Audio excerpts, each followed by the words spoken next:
But you know why I had a lot of heat too? Sometimes I got to tell you this. Just so people want to know sometimes, how come Jacques, you seem like such a nice guy, and and some other times people hate you so much? Well, I'll tell you, it's because sometimes it's like I'll bring up something. Like one time I'm in the dressing room in the WWF, just to give you one of the many examples, and I have Pat Patterson who comes up to me and he says to me, he says to me and Raymond, he says, "Hey guys," says, "you mind speaking English? Because we're speaking French. It's my native language. We speak better French than English. So we're in the dressing room, so we're speaking. So I asked Pat. I said, "What do you mean?" He says, "Well," he says, "Brutus, he doesn't like, he's bitching because he thinks a lot of guys think you're talking against him." And I said, "What?" I said, "Why don't you go tell Tito Santana to stop speaking Spanish to Pedro Morales or I said, "What's this?" Mm-hmm. So then I told, I said.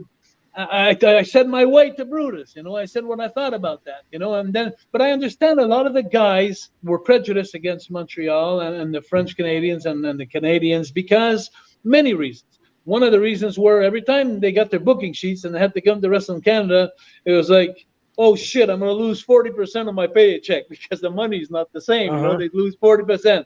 And then they couldn't bring their drugs in, if they want to come in customs, so when they had Canadian bookings and stuff like that, they would go like, oh shit, and then, but me, if I had boys in the dressing rooms talking bad about that situation, not personally Quebecers or Canadians personally, but just a situation, I would have problems understanding that, because if a guy would say, "Oh, that goddamn Canada" or something, I'd say like, "Hey, well, that goddamn United States too," like,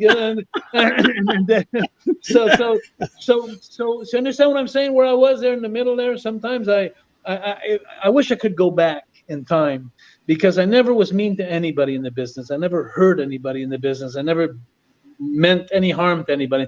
But sometimes my mouth got me in trouble. Sometimes because I was proud. And I was prone. How do you say prone in English? It's you react fast, before thinking. What's that word in English when you act before thinking? Prone is the word. You're prone to do this. Really? Yes. That's actually a good word. So I was like that. But I never had any malice, and